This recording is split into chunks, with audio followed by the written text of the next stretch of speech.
Good evening, ladies and gentlemen. We are back with another episode, one-on-one with comedian Fredo Davis, and today I have a special guest, Henry Coleman, ladies and gentlemen. Fucking you up, right? Nice to be here. Yeah, man. Glad you. I've been saying a lot of great things. You are like now one of my favorite comedians, bro, out there. Watching you get down. What is the joint in LA? I saw the video. Chocolate Sundays. Pookie Wigginton. Yeah. Right? Mm-hmm. Yeah, good brother, man. I hope I'm saying his name right. Wigginton or yeah, one of them. Mm-hmm. Yeah. That's my dog, man. Remember them from Laughapalooza, Kev Hart, Jamie Foxx, all them when they used to come out here in Atlanta back and forth. And the showcases, who's going to be next, was getting in, doing their thing, you know what I'm saying? They coming back. I mean, I think they... Laughapalooza? Not Laughapalooza, but like the whole production crew, whatever. They bringing some stuff down here. They had an announcement. Well, Kev killing the game right now, so you one of the new faces that will be on a lot of that new stuff, doing your thing. You know what I'm saying? So people got a lot to look forward to. Oh yeah, appreciate it. Thank you. Yes, man. Your stand-up comedy style is very different yet funny. You know what I'm saying? Funny. Yeah, explain. Man, you done had like me sitting in the back of the club as a connoisseur of stand-up comedy and being a comedian myself, watching you do your thing. And it's well thought out and crafted nice, you know what I'm saying? You said some stuff that I probably was the only one laughing. I was laughing hard before your time, like at Taboo 2.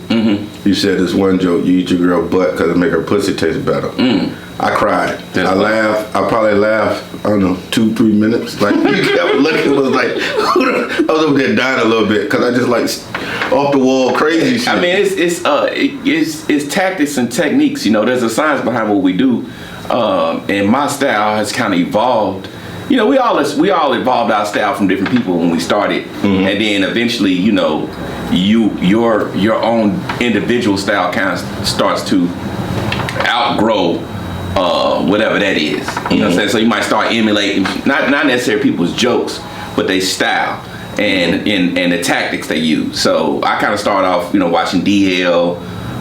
Some people that weren't really famous, kind of blending things, the joke, back to back joke, mixed with storytelling, mixed with hot topics and current events, and then from there took it to the places at right now.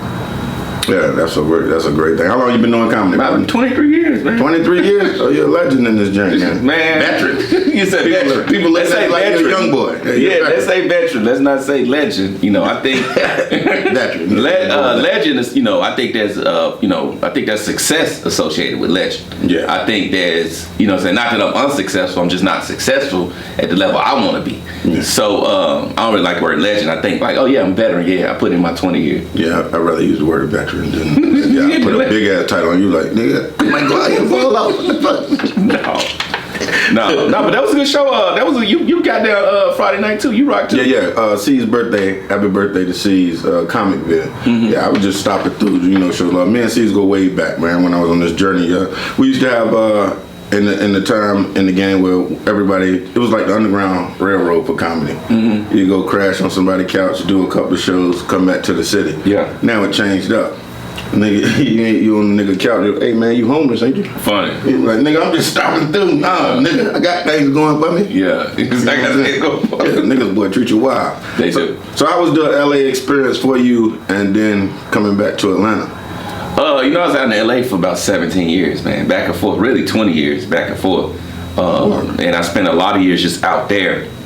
And it was weird because it's like I could sit around LA all year long and absolutely zero would happen. I mean, get auditions and stuff, but it's like every time I left LA, my phone would start ringing. That was like, it was just like me, like if I flew out or left, you know, whatever auditions or everything I went for, they would start, you know, calling me. And I'm like, man, so it was kind of, LA's kind of weird. LA's a place, it's kind of the school of comedy. It's the school of what we do. It's the school of the craft. So you're in an artistic place where every day, all the time, you're not meeting regular people. Everybody's a comedian. You know what I'm saying? Imagine the city where everybody's a comedian, everybody's an actor, everybody's a producer. No, I mean, it's like LA. I'm messing with you. I mean, down here they say they are. It's just, but it's just it helps you sharpen your skills. But you can get lost in the lights of it. You know what I'm saying? Like down in Atlanta, the difference is there's a lot of actual stage time. You know what I'm saying? if you headline them, there's literally stages you can hit to be in front of real people 7 nights a week. Now, is there pay? Or do the people care? A lot of nights they don't care. A lot of nights they don't pay.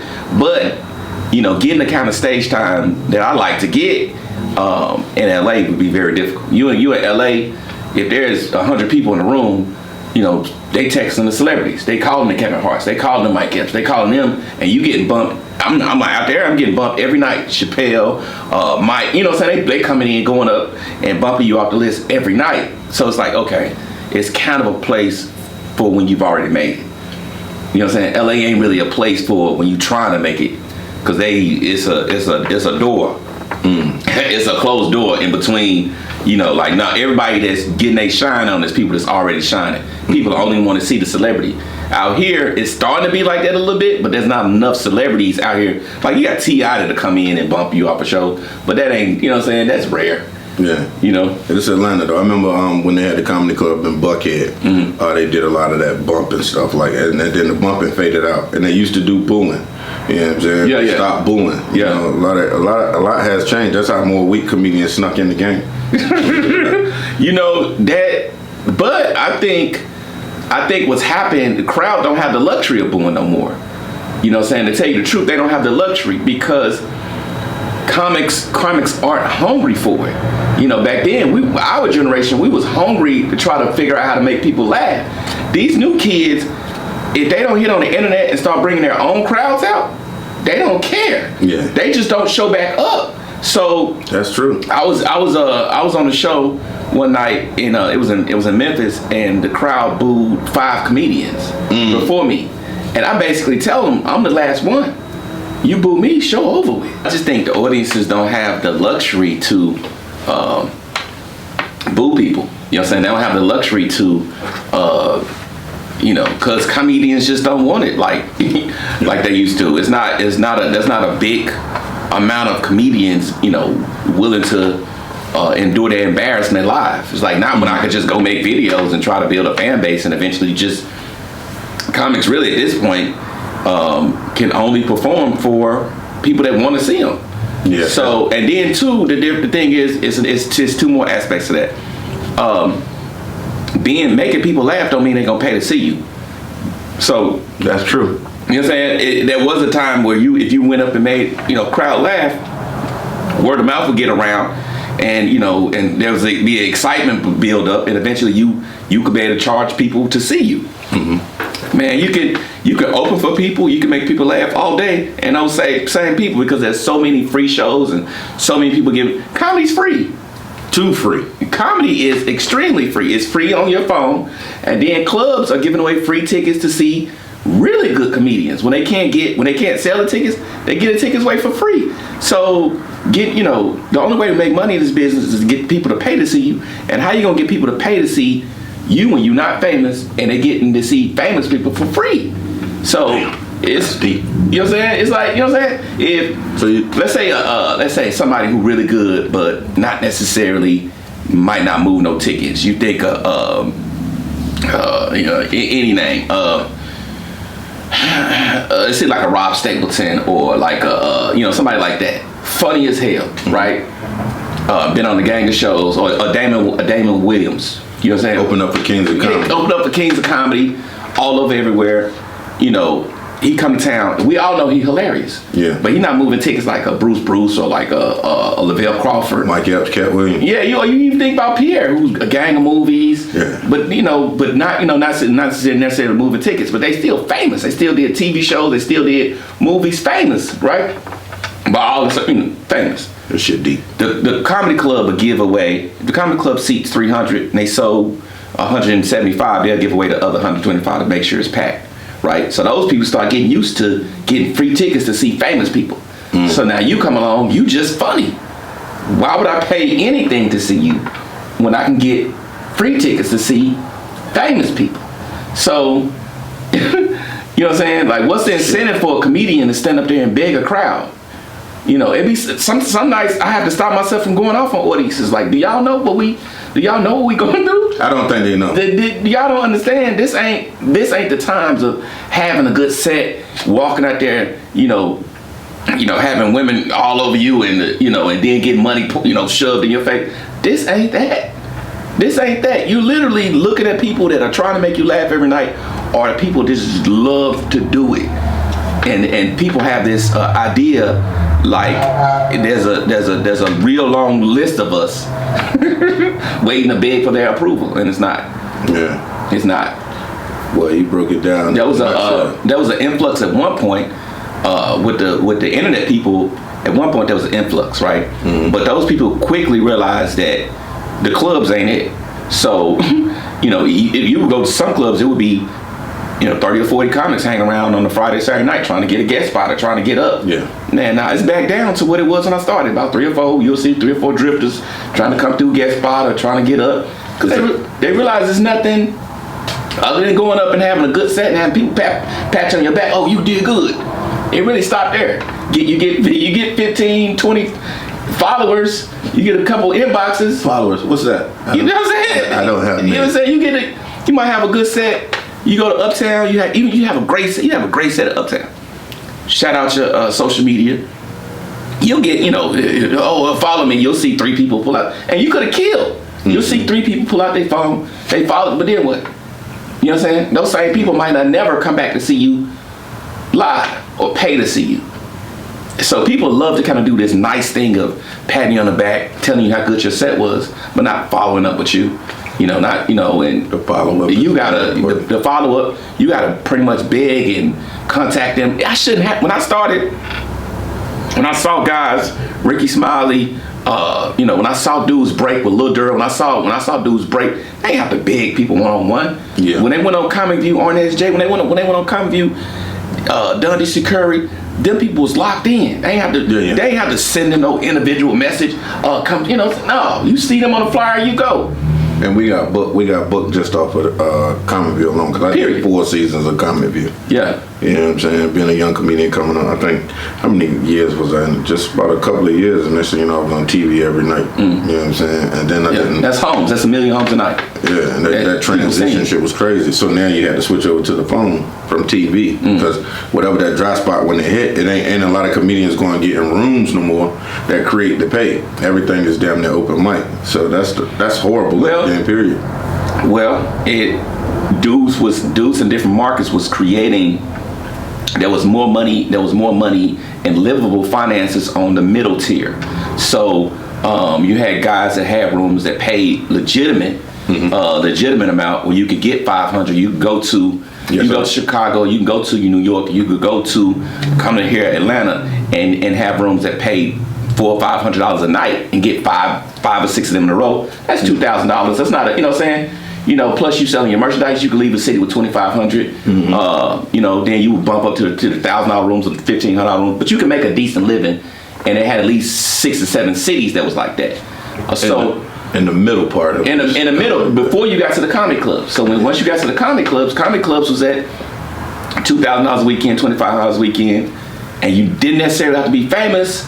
They would bring in famous people, but it was just more of a avenues to earning, so you just wouldn't be looking like Yeah, because I remember now ain't no. I mean to cut you off my thought right there, but now there's no real cities you can go and just do a chitlin circuit. Kind of like New York. New York still got it. Not on that. You got different levels. You got Salsa Con Fuego. You got, what's the... I say he kind of like mainstream. That's like a Hollywood room. When it's packed out and Salsa Con Fuego on a Tuesday. Because every time I went, when I was touring with Major. So, you went through New York and did all the rooms. All the hole in the wall. The week straight, how much money you'll come out with? It depends. New York got a lot of $100 rooms. You might be up there with a headache. I don't know. I ain't did that chilling circuit. When I start hitting the improvs and the casinos and shit, I wasn't even worried about them rooms. I go to a town. Yeah. But that was what was creating a better. Those rooms was what was feeding a hungrier market of comedians that hadn't got to that level yet. Yeah. That's gone now. Like dudes don't even go to different cities no more. You know what I'm saying? When I started, the clubs wouldn't even let you stay local. My club was like, no, I want to see you once or twice a month. I don't want to see you every week. Yeah, true. So you had to go to other cities and then come. I was like, oh, next time I see you, I want you to have 5 more minutes. I want you to have 10 more minutes. Now dudes just stay local. They just stay local or and I mean that's traveling is what make you funny. So now everybody just stay local, hit all the local spots every week, local spot, and then try to hit on the internet. That's a new thing. Yeah. Cause you hit, speaking of hitting on the internet, you had a couple of videos go viral. Yeah. You know what I'm saying? You remember the jokes you told on there? The stepfather joke that hit like 10 million views on TikTok. Good place. So that hit like 10 million views on TikTok. Are you posting? I did. That was a problem. On all my videos. I have yet to have a video go viral under my account. You know what I'm saying? Start posting, bro. That's what I'm saying. Because you're hot right now. I'm doing it. I've yet to have every video that's went viral of me, and there's a lot of stuff circling. I haven't had it go. I've had a lot of people contact me, and I've had some lukewarm interest. You know what I'm saying?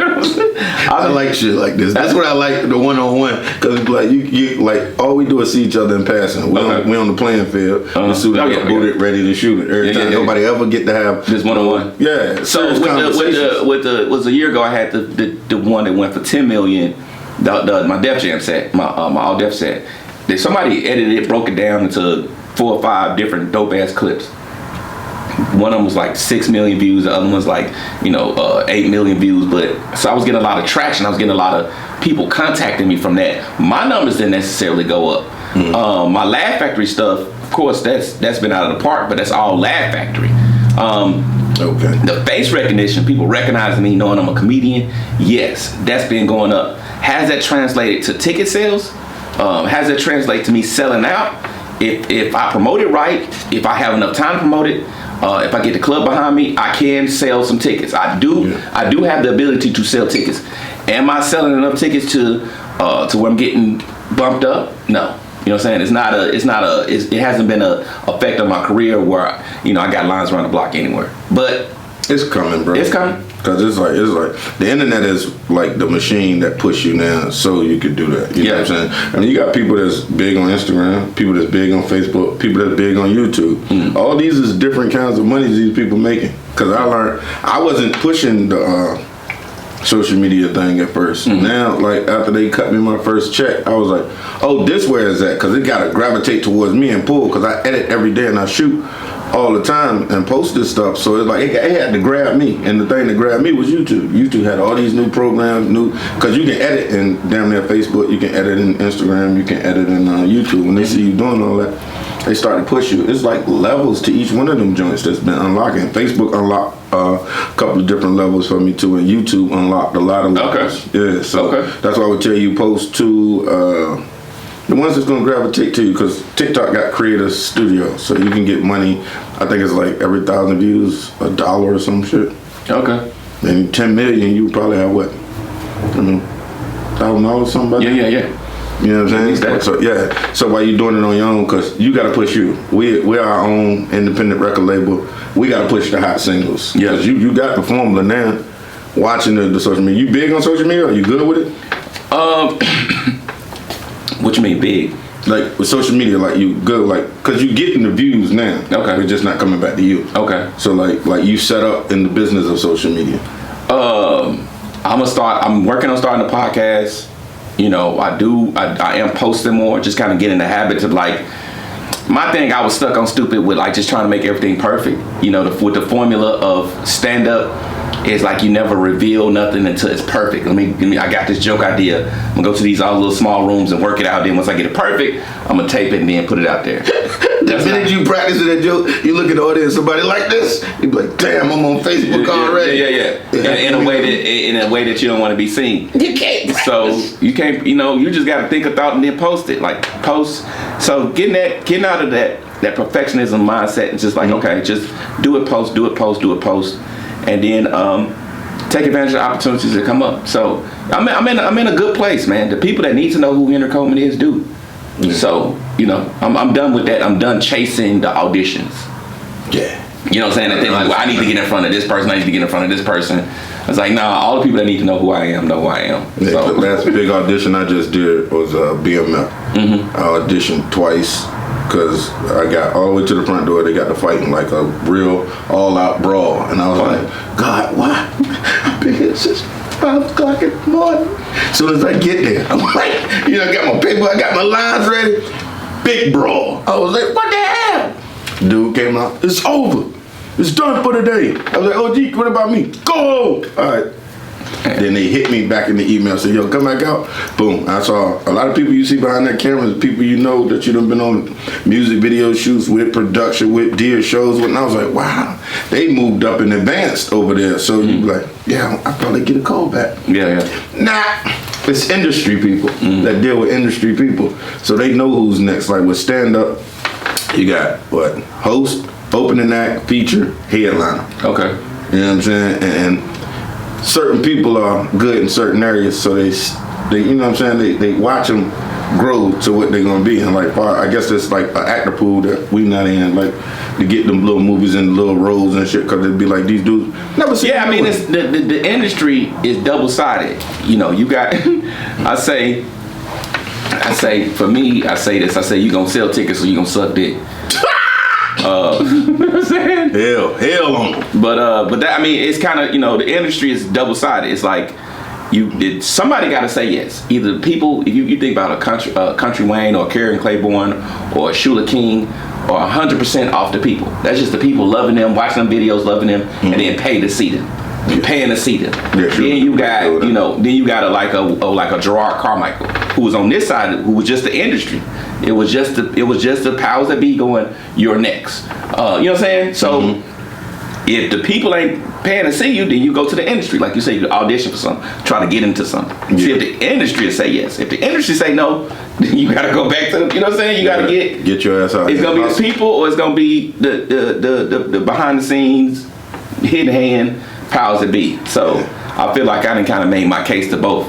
The people I'm doing it, making my case to both. I just did a big showcase in Washington, the ABFF, the American Black Film Festival, because of their funny thing that was hosted by DC Young Fly. That was a dope. Everybody, Bob Sumner, all the big people was there to see that in front of 3,500 people. So it was like, okay, the industry definitely knows who I am. Yeah. Then with the viral videos, the people are starting to know who I am. So I feel like I'm kind of set in that area.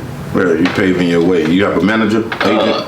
Man, no. I mean, I've had managers over the years. I've had managers. I haven't had nobody that's stuck. I think I got a lot of people that look out for me. But in my, signed paperwork, no. Just you by yourself smoking. Yeah, it's, what I'm saying. I think I got some people that look out, that like, okay, Henry Coleman type thing. But I ain't got nothing official. And I think now the way the business is set up, people don't even approach you until you start making money. You know what I'm saying? It's like ain't no like prepping you. Like, oh, we see something in you, I'm gonna work with you until. No. It's like once they see you moving a certain amount of tickets, once they see you getting a certain amount of actual love in real life, then they like, well, I could take you from $100,000 to $1 million. But ain't nobody willing to take you from 0 to 100,000. Yeah, Live Nation is picking up a lot of young artists and they're getting deals. They're getting the tour, a lot of dates. I see the little schedule. You go on people's page and you see, hey, goddamn, this nigga touring all the way to 2024. Man, if you building some steam and you creating some excitement out there and some buzz and you starting to move tickets, then they're going to put you on their platform to go, okay, if you selling out these little clubs, and then let's just triple up what you're doing, raise the venues, and raise the ticket sales and put you on out there. Yeah. But it's not, they're not like, oh, ain't nobody going like, oh, I can see something if you change this, and no, ain't nobody doing that. You ain't did no big tours yet? Tour with anybody big? I toured with Cedric. I was out with Cedric. I did a lot of dates. Melody's not that big, but I did a lot of. I kind of did some shows with people. But the biggest tour I did was when I was out with Cedric Entertainment. Right. That was cool. Who you a person like you want to work with in the future? Like, or a lot of people, when they're coming up, they want to work with somebody, be on shows with them. I mean, right now, Cat got a dope tour. You know what I'm saying? He got his people locked in. He switch up though. Cat switch up. I mean, he got his core group, but he switch out. There's a couple people he switch out. I seen he snatch up some young openers sometimes, state to state, let them go out. Cause I remember he came through here. He got Double D. He got Miss Jen. Okay. A time or two. Ivory Corley got to do it. You know. Okay. I'm talking about, you talking about thousands of people. You go out there, that's different laughter right there. Yeah, it's good. Different ball game of joke telling when it's that many people. Yeah, I mean that was like, cause I did like maybe 4 theaters and 2 arenas last year. I did 2 theaters this year, and it's a different because with the clubs you can make eye contact with the people. You could, you know what I'm saying. You know, whoever I look at, you gotta laugh. You know, I'm performing. You know what I'm saying? Yeah, that shit used to scare the shit out of me. With in their face telling jokes. I just used to get nervous. I look at them and start stuttering. I'm like, fuck. No, with the arenas is like, cause at first I was a standstill comic. So you know, just stand there and tell my jokes. You're like old singers. Yeah, like yeah, but you just like you out on that. You gotta work that arena. You gotta walk that stage and be big and be theatrical. And I was like, energy. Yeah, you can't just stand in front of 8,000 people, 5,000 people, just like I'm standing still right here. You gotta be solid. You gotta be seen and like, okay, so how do I translate these jokes to this this big crowd and fill this place with my energy and especially when you're not famous, so they don't even know who you are. Mm-hmm. So and a lot of my arena shows I was first. I was like, I would get booked like, oh, we want you to do this theater, we want you to do this arena, and I'm thinking like, okay, well, at least I'll be second. No, I'm first. I'm first. Oh yeah. I mean, I'm headlining clubs, but I'm first in arenas, which is no problem. Yeah, the money don't change. I toured for a minute and I had to open up a lot, and it's like, I haven't did this in a while. Going out first and nobody don't know you. Yeah. The applause ain't there. DJ ain't cut the music. When the house ain't full, and you know what I'm saying. You walk in and you can still see them coming from concessions with their popcorn. The lights still up a little bit. Yeah, they up in the back, and and then when he like, man, when they finally the house finally fills up, you like, damn, the laughs I would have got if I had got up right now. Like it was. Yeah. So it was like, it's not necessarily about killing. It's just like, okay, I'm not being paid to babysit, but it kind of feels like that. Like, because I think a lot of people have an idea that, we'll get there late for when the better act's gonna be on. A lot of stuff we gotta go through. I mean, that's what, you know what I'm saying? Like, people do specifically come later, like, okay, yeah, the show started at 8, but it probably don't start at about 8:30. Then the good people will start going on about, 8:45, 9. So you see, people kind of coming in slowly, like, damn, that's fucked up. Yeah, it is. Because there's other people on the show. I remember a long time ago, I was on the show. I don't know who I was opening for, but they got black people that treat you when they there to see a star. Mm-hmm. And that's why I wasn't really worried about opening or getting on nobody's tour, because I found out early on when they there to see the star, they only want to see that star. And they thought, and I told the crowd, I was like, y'all have this thing where y'all think if y'all don't laugh at the openers, we'll get off quicker. Like, we'll just rush you with our hate. And I said, that's not how it works, you guys. Yeah, you got a different point of view. That's what I like. You know what I'm saying? I was like, no, we're contract. Comics are paid in time. Mm-hmm. So you're booked in time increments, 15 minutes, 30 minutes, 45 minutes, an hour and a half. If you special, you headline, we're booked in time. So I have to do 30 minutes. That's my contract. You don't have to enjoy the 30, but I have to do the 30. So once I told the crowd that, it was like, oh, yeah, I'm going to be up here for 30 minutes, whether you're laughing or not. I'm contractually obligated to stay on this stage for whatever, then that's when the crowd relaxes. I'm like, yeah, in 30 minutes, you'll see the next guy. You know what I'm saying? It's not until we like you or we don't like you. So yeah, you broke it down. You broke it down like far as that. Cause like with me, I normally go when I'm on those big shows till they give me the light or somebody be on the side of the stage like, hey, come on. Okay. You say, hey, come on now. I never watched time. I looked one time, I timed myself, it was 45 minutes later. I was like, damn, it's too much time. That's way too much But time. it was just me and another guy. Okay. The headline of the people that came to see. Yeah. But they enjoyed me. For me to be out there that long, bro, they enjoyed me. You know what I'm saying? And I was like, that is entirely too much business. Was he, was they upset about that? He didn't care. Okay. He was in the back drinking and chopping it up. Okay. He was like, hey, that nigga still out there? Funny. He's still going? Yeah. Okay. It was years, but it wasn't my show. So to do that is very business disrespectful. Never happened again. I cut back on my time. I started watching my tapes, listen to my audio, and broke that shit down because it shouldn't never be like that. It was never about me. It was about a nigga that was selling them tickets. That's what that sell ticket thing, and to be to get there and to realize you're a worker. You know what I'm saying? Like you're basically a paid employee. And but to wanna be funny, you gotta have a sense of arrogance and self-impressedness, and you gotta have some delusion of grandeur. You gotta have, you know what I'm saying? There's some stuff you gotta have to have the audacity to go up there and go, I can entertain these people with my spoken word. So that's one thing. But then when you're opening for somebody, you have to put all that in check to go, I got all these gifts. I do have this light inside of me, but I gotta play this position. True. You know what I'm saying? I'm not out here to be the star. I'm out here to get them ready for the star. You know what I'm saying? And kind of and be in that role. And some people, and that's what I learned. Some people be like, no, do your thing. And then you just get a phone call. You know? They're like, don't hold back, you do your thing. And then you do your thing. And get your ass sent home. So you gotta and this business, yes isn't yes. You know what I'm saying? Damn. Well, you said a mouthful right there. Claude, have mercy. Yeah, yes is not always yes. You know, you still have to, because some people want to feel like they're I let my openers, you know, go. I don't give a fuck. I let my openers, you know. Yeah. They want to feel like that, and they want you to make them feel like, yeah, he out there trying his best. I'm still just better. Sure. I mean, ouch. But but there's a gift and a talent to be able to get people to love you enough to buy tickets. Yeah. So if people ain't paying to see me, then I need to respect that person got a gift I don't have that God hasn't, you know, cast on my life yet. We're back. Henry Coleman, the man of the hour, one-on-one comedian Fredo Davis. Very interesting conversation we having here today. For those of you just tuning in right now, this guy Henry Coleman, very funny comedian. I see him night after night in the comedy clubs. He also ventures out to LA, and then I see him on the internet. He comes back a mega star. Fun. He's here today with me, sitting talking about some interesting things in the comedy game and the business of it all, and, you know, going to get it. You know what I'm saying? So I want to ask you this question, like, what's the ultimate goal for Henry Coleman in this comedy thing, brother? You know, to provide for myself and my family, my children. How many children? I got 2 kids. Okay. Through to have comedy be my sole, you know, medium of earning.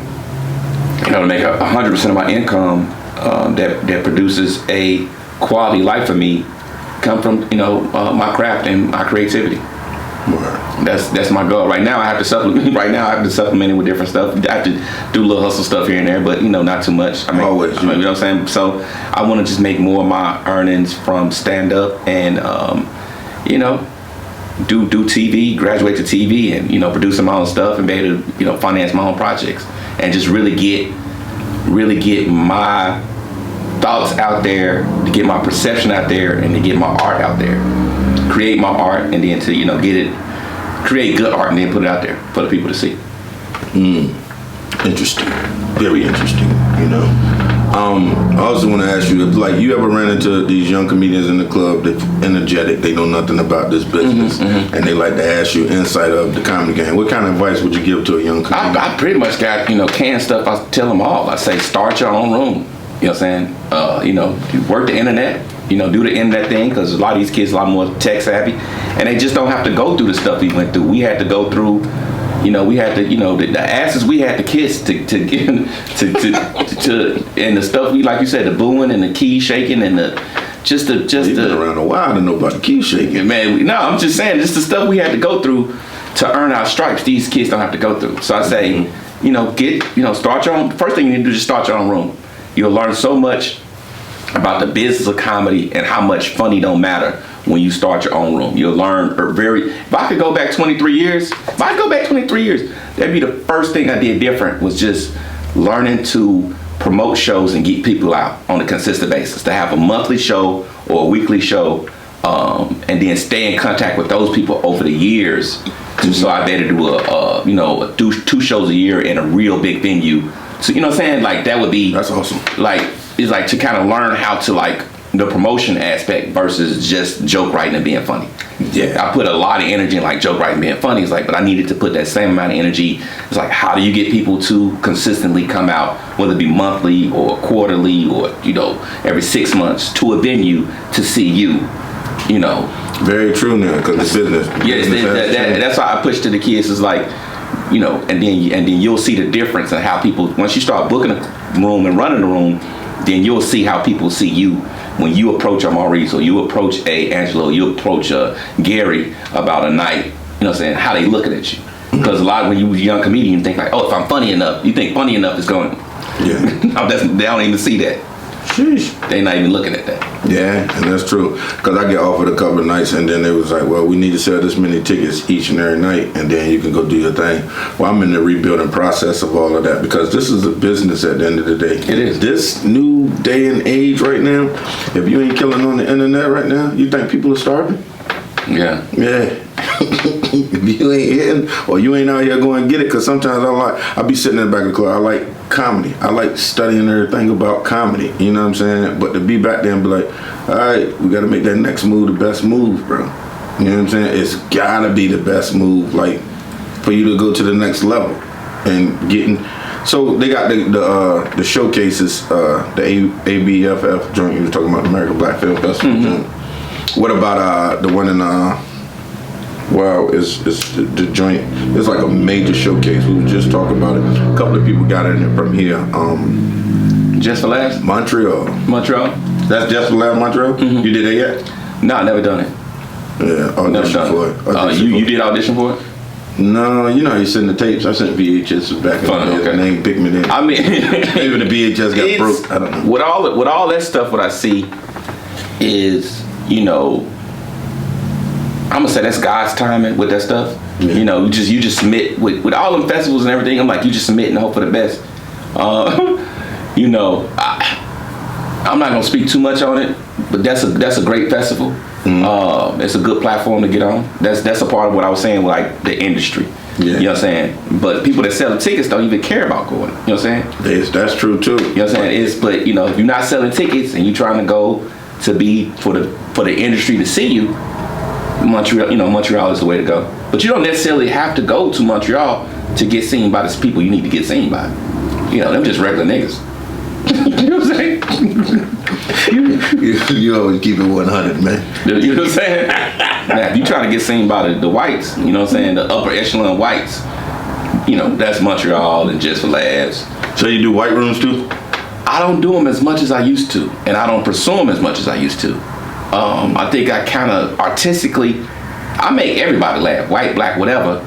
But I've learned to love my people, and I write in a voice of blackness. That's the life I live every day. Mm-hmm. And I don't code switch for whites. I do the same show for whites when they're there. Mm-hmm. To tell you the truth, I don't really like white people in the room when I'm doing comedy for black people. You've been to court a lot, I can take it. You said what? You've been to court a lot. What you mean? I don't like white people in the room. I don't really like it's over for you. Guilty! You don't like that. I don't like white people around. You know what I'm saying? Because black people don't laugh the same with white people around. Yeah. We get a little uppity about ourselves. We get a little, when there's white people in the midst, when it's just blacks, it's like comedy's like a slave meeting. It's like a secret meeting where we say the bullshit shit we say, but we understand it. Mm-hmm. We understand our worst thoughts. You know what I'm saying? We get how toxic we can be, but this is comedy. Yes, we could just sit here and indulge and drink this. You got white people sitting there being, and then you see black people seeing them, and they trying to be their best self. Like, no, we're not really like this. Like, oh, fuck. We are like this.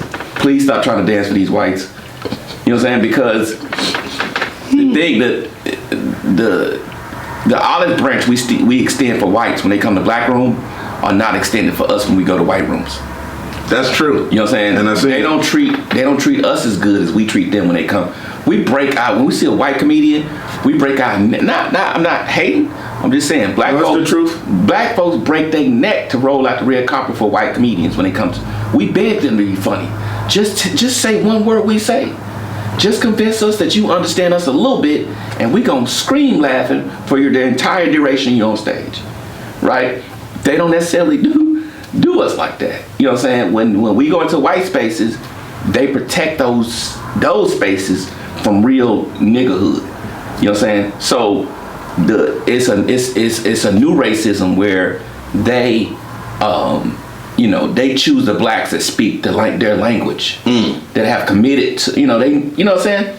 I know what you're talking about. They choose the blacks and make them feel, and I kind of got into a space where I don't feel like making them feel comfortable no more. It's not that I don't like them, I just don't want to talk like that, and I don't want to tippy-toe around who I am. Yeah, it's too much of a, it puts too much, it adds too much weight to the performance, to do the performance and make sure I don't impede on whatever, keep smiling and keep being aggressive. I'm not. I understand. I should have the luxury of feeling all emotions. Just like if a white comic come up here and you want to be upset about something, you let him be upset and he can express that comedically. Mm-hmm. The minute I get angry, I'm angry. You know angry black man. Yeah, but I'm trying to use it, and the only thing you allow me to be angry at is racism. I'm mad at more shit than just what y'all done. I mean, you know what I'm saying? Yeah. You know what I'm saying? And I want to be able to, express that in whatever weird way I can. So, and the crazy part is, sometimes when I just did the show in St. Louis at the Helium, it was a lot of whites there, but they was the kind of whites that would choose to be in that space. It wasn't me it wasn't me surprising them on their show. It wasn't me going somewhere to do a show for some whites and then them just so happened to see me. Yeah. It was whites that saw my content and came to the show. Like, no, we these kind of, we fuck with it. They ready to laugh. Yeah, they ready to laugh. They ready to experience. Yeah. You have that urban experience, which they did. And that's good. You say the Helium. Helium is Comedy Club. St. Louis. Yes, Chain Club. Yes, Chain. Oh, so it's with the, not with the Funny Bones or nothing. No, it's different. Yeah, Funny Bone, Helium, Comedy Zones, Improvs. The Chain Clubs, they book about the same 2 or 3 people. Yeah, it's one phone call and you like, hey, give this guy a try. And I'm seeing a lot of that too. When I went to that festival, you ever been to Gary Festival, Atlanta Underground? No, you talking about what the Keenan presents? That was, Keenan had something that night, but Gary, their own Uptown. Okay, you went? Yeah, Gary Abdo had a festival. The panel and stuff? Yes, sir. I stopped through and I listened to it, and the panel was like the dudes from, what's the club in Alabama? I forget the name. It's Bruce Harris from Stardome. Yeah, Stardome, and another guy from the Punchline. Okay. And then Abdo. Was they giving out some good advice? I mean, they the enterprises of the comedy game. You're gonna be over there doing that, and like, I don't like when I'm performing at a club and they be like, "Don't go to that club," or "You can't be here if you're gonna be there." You know what I'm saying? I don't like that. No, they ain't do that. I like moving around the city and doing everything. I do 2-3 clubs a night sometimes. For me, now that I kind of seen the bottom line, it's hard for me to talk to them. You need a manager. No. It's hard for me to. I don't really, because I know it's just a money thing with them. With club owners, it's just ticket sales with them. So that's not a festival to me. That's not even a conversation. It's sell tickets and we don't fuck with you. And that's pretty much how the game is going. It's sell tickets or, you know what I'm saying? Yeah, I feel you. I'm in it. Do you sell tickets or don't you sell tickets? So they'll come out, you have these club owners that come out and go, follow this rule, do. What you saying? You want me to be your friend? You looking for a friend? That's crazy. You looking for a friend? Do you want a friend? You know what I'm saying? That's pretty much what they're saying. Be my friend, kiss my ass, and I might slide you to an MC spot here. Or I might throw you a feature spot here. When I can, because everybody bring their own people nowadays. When I can, I'll slide you. If you hang around, the game is the same. You hang around and kiss ass and be nice. Keep your show come clean. Do this for free for me. I got something. Yeah. I got something. That's the game. Is that how Other than that is sell tickets. So I've kind of aged out of that part of it. I'm a great guy. I'm not there no more. I know this is a money business, and when people are paying to see me, then you'll answer my text messages, you'll answer my calls, and we'll book dates. And until then, I really ain't got. It's not hate, but we really don't have nothing to talk about. Yeah. So you have a set price too, like when they call? Yeah. It depends. Like if a club wanna call me to fill in, they gonna throw you whatever their rate is. They'll book you for. Say we got a slow week coming up. We got a week that a guy dropped out. A club gonna have a rate, $1,500 to $2,000 for the weekend or whatever they gonna be paying for that weekend. And they just gonna try to make it. We're gonna make do. We're gonna send out an email blast and try to get people in there, get the free tickets, whatever. Yeah, that's what they was talking about on that panel too, in that festival. The free tickets and all that. The email. One nighters too, like around Atlanta. It's just set price. You just go with the price that they got. Or you tell them. I just go like if more. Or you ask the prices. So my in-town price is Memphis and Atlanta. Yeah, I try to do 500. Yeah, try to do 500. If I'm there, if I'm in the city and I'm there and it's just a drive up the street, $500 is cool. Yeah. But if I'm going to a city I'm not in, I try not to leave my city for no less than $1,500 to $2,000. That's true. And then now because of the viral thing, a lot of people hit me up, and I had to start kind of pricing myself out of shenanigans. So you gotta explain that one, boy. You gotta price yourself out of bullshit. So people will be bullshitting on their end. So I try to collect enough money in to where I'm already paid. I already know, like, so you call me from Michigan, or you call me from Wisconsin or something. What's your rate? $5,000, $2,500 deposit, or $2,000 deposit, because you can cash out that. So, we're gonna do a contract. Well, once you send me $2,000, that's the contract.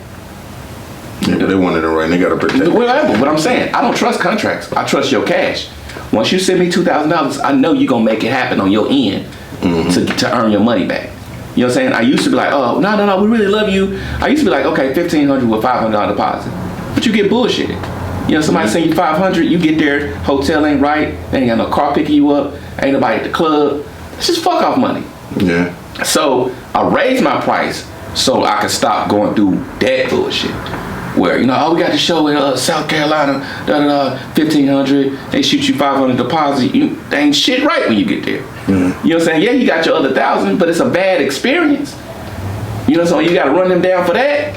Like people there's only a few people that know what the hell they doing.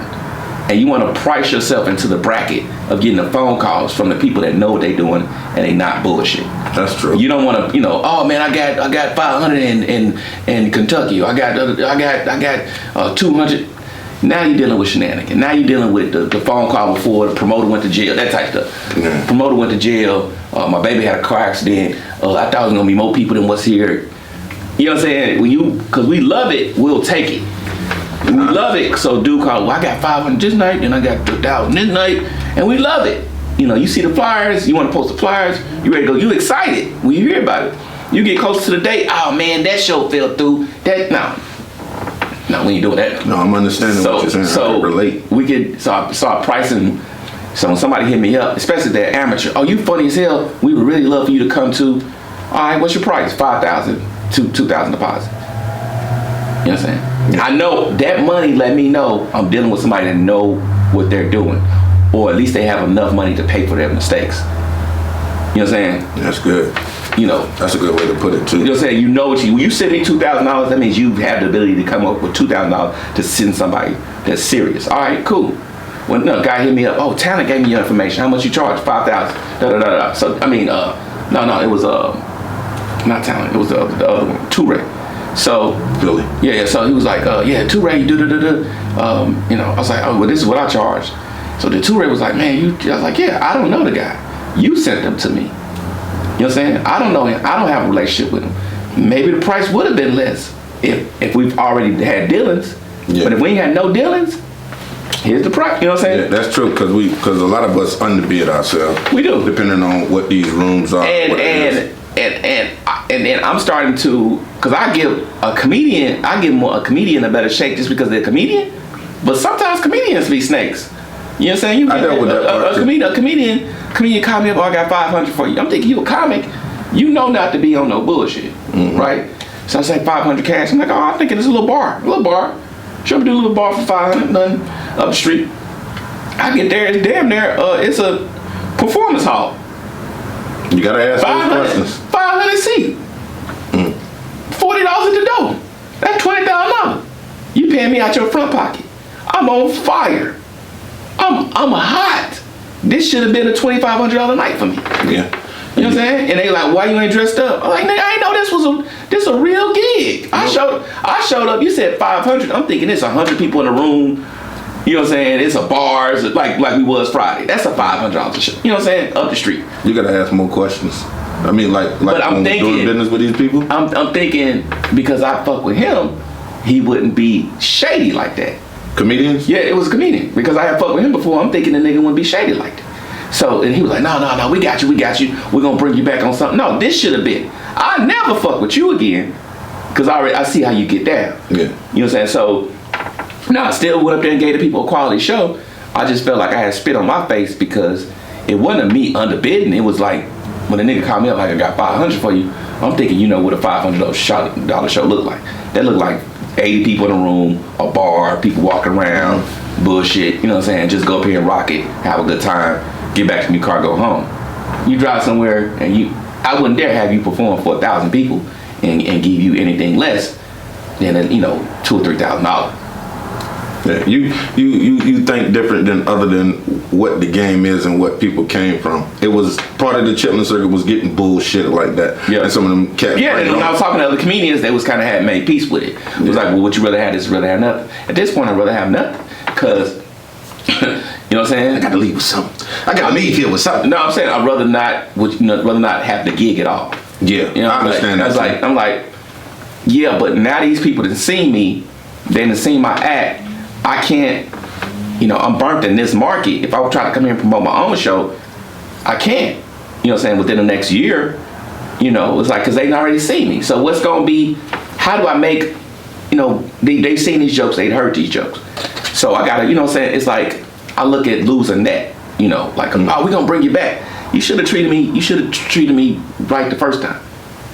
You know what I'm saying? That's just a bad, because they looking at me like I'm getting money that I'm not getting. When it's 1,000 people in the audience, they looking at you like we here having a good time. We know the comedians paid. No, and you can't stand up there and go, no. So this is what happened to me. I'm doing the start on, right? And 3 nights of the start on. Now the rate for the start on the week, Tuesday, Wednesday, Thursday is $250. Base rate $250. The place seat 600 people. You get more clubs. You'll get more if you sold tickets. If you sell the place out, then they do a percentage. You'll get more. Basically, he was like, "Oh, place was sold out, all 3." But he was like, "Oh, you didn't sell tickets. It was just us paper in the room. It was just us giving away free tickets." So it was a base rate every night. So it was like a check. Ended up being a check for like $700. But I performed for 1,800 people. You know what I'm saying? So it still didn't sit right with me. It still didn't. How do you even be able to even indulge in a conversation or do you have to go see the numbers or what is it? You got to take if a man turning, he looking at the computer screen and he looking at the number, he looking at the you question his integrity. You question the man and he go, no, you didn't sell these tickets. These was free tickets. Well, let me see. It's just like with Cadillac Records when he was like, hey, I need to see the books. Nigga, I mean, I can show you. I brought you a new Cadillac, didn't I? That's what that sounds like to me. Yeah, like well, you need to see what? So my office hours are from. Yeah, so just like you just got done in. Get the fuck out. You just got what you got. You want to see my books? Get out. And then the thing is, there's so many comics that's not even questioning it that you start to look. Okay, this is just until you start selling tickets. This is just what the game look like. So when you hear about the earthquakes, or you hear about people that want cash, or comics that it's like I don't want. You can't tell us in nothing. I want my money. Today, right now. You know what I'm saying? You start hearing about how these dudes are, how they operate. It's because they have been fucked over so many times. Yeah. You know what I'm saying? So you start to like, okay, this need to go like this need to go like this. You're like, okay, why these people treat people like this? Because they experience the people that bullshit people so much that they start to kind of like. So when I start seeing myself get short with people or just don't have that conversation for a motherfucker, it's like they don't know what I know. It's like, because I didn't, people, because we just be so happy to do it, so excited. You got people that'll take that naivete and earn off of it. I'm gonna tell this, I'm gonna go, but I was touring with this dude, and I wasn't really, we was in front of packed audiences every night, and every night he was hitting me with the, oh man, $100, $200, sold out shit, and I'm like, man, this shit is sold out. Why am I getting this, and that? Oh man, they giving these tickets away, and the promoter said this happened. Huh? This ain't making no. You know what I'm saying? And he was telling the guy, I wasn't even headlining. He was telling the guy I was a headliner. I had maybe 20 minutes. So he would go up. So what he would do is he would go to a club owner and go, I got a headliner for you, and tell him I was charging him $1,500, $2,000. Right? Boy, that's some shit. It's 33, 3,000. Maybe I'll do that. How much it costs to put a comedy show together? $3,500. My man gonna charge me. He been on TV. He gonna charge me $25. I'll do the other. I'll do my thing for $1,000. Right? And he come back to you, go, how much they paying us? They got a $750 budget. Right? You know what I'm saying? He go collect it, and I've seen this happen a couple times. He go collect the $3,500 and give you $500, and you don't know what the, you know what I'm saying? You just happy to get the like, oh man. So how do you cut out that middleman with that shit, or before you even take that bogus ass show? You know what I'm saying? Because it's like, it's about the connection. If you don't know the person, it's the person that gets to the person first. Yeah. That's gonna make the money. So you got to start, looking up clubs and putting yourself out there and making better deals for yourself up front. That's why I said price myself out of bullshit. When you call me up excited, how much you charge? If it's local and I don't know you and you don't put shows on, you know what the fuck you talk about, $1,500. Like, so when I be talking to people are like, well, I talked to this other guy and he said he charged, and I thought the number was outrageous. He said he'll do it for $2,000. I'm like, that's crazy, because I'll do the shit for $300. And I realized he was right. I was wrong. Because he was pricing himself out of bullshit. That's some key things to learn today. Keep it. You said what? That's a key thing for people to learn now with this game. Because I done seen like a lot of comedians quit the comedy game because they didn't understand the business of it. Yeah. Like, you're a businessman, you're gonna go further in the game because you understand the business and you know how to change up your circle so it don't be the bullshit, the $102 niggas. They'll work the fuck out you, but if it's not making money, it's not making sense with the money. Now you're getting burnt out. And we work too hard, man. You got to be in good shape to perform for these people, man. It take a lot of physical energy. It take a lot of stuff to give them a quality show. And you not getting the money. You still. The part that made me change my mind about the money was like my kids calling me and asking me for shit. You know what I'm saying? Or my lady wants some shit. Or just as a man, shit I need as a man. And I'm working every night and I'm performing every day, and I ain't got shit. I'm like, damn, something wrong. And everybody was like, well, you should pour, you gotta pour into it, you gotta invest in yourself. But at a certain point, it's supposed to be a harvest. You know what I'm saying? So somebody get this harvest. And the business is designed to keep the money away from the talent. The business is designed to keep the money away from the talent. That's the design of the business, is to make sure you never see the money and you're happy with the pat on the back, the accolades, the little chick that might like you, or the little phone number you might, what I'm saying? So you busy, having sex and getting your dick sucked and playing games with chicks while they count money in the back. No, I'm like, no, forget the women, forget the drinks.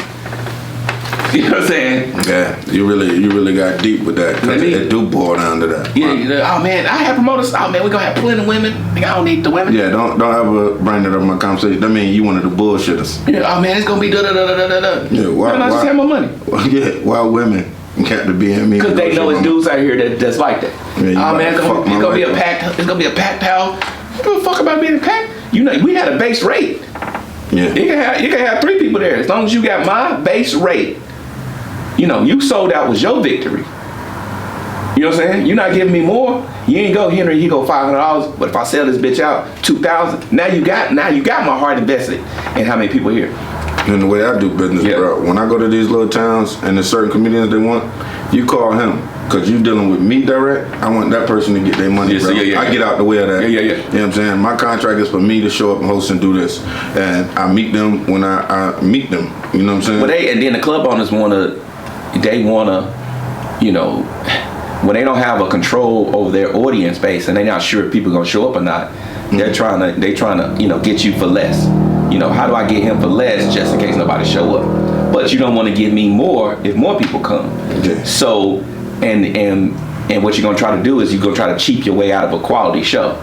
So what they want to do is like, okay, I throw in 500, but you're getting a you know, $500 comedian. You're getting a person that's willing to say yes. So the quality of the show, now the audience ain't, you got to spend money to make money, and you got to give people worth the money that they worth, so that they can come and give a quality show. That's so you true. can have people keep coming. Yeah. But everybody want to be cheap, and everybody want to just lowball you, keep you poor, make you lose. I saw it happen to Tyler. You know, when he passed away. God rest his soul, Tyler Craig. Long live Tyler Craig. Funny as hell. My favorite comedian. Funny as hell. He worked and worked. And you know what I'm saying? I mean, I don't know the specifics, but I know that guy was too funny not to be in a better position. He got his accolades after he passed too. The TV show came out, the movie came out, and then like somebody got to collect the royalties off this stuff because it's on. It went from the big movie premiere. It's on Tubi right now too. When you talk about Tyler being in the game and like all the achievements that he got, because he got a lot of crazy views too. He wasn't getting paid off his videos from YouTube and shit, and those like that's important. So as a individual in the game, how do you even go back and get that? I'm not concerned about it. Oh, okay. You know what I'm saying? I don't concern. I'm like, I still got more creativity to do. You know, kind of like I saw people was bitching about Comic View, and people was really mad, like, oh, we're not getting paid. It started off at I think $150. Whatever it was, the 125, I don't know, some odd number. Whatever it was, the platform they put them on to be in 1 million households every night. Yes, sir. You owed, to tell you the truth, Comic View could have charged them to do the show. All right, ladies and gentlemen, this is a very busy man with the plan, Henry Coleman. And I appreciate you taking time out to sit down and interview with me today. This is one-on-one with comedian Fredo Davis, and that's comedian Henry Coleman. You're going to see a lot from this brother in the future. Y'all stay tuned and keep watching this brother rise to success, man. It's been a great night under the stars. Peace and blessings. Peace.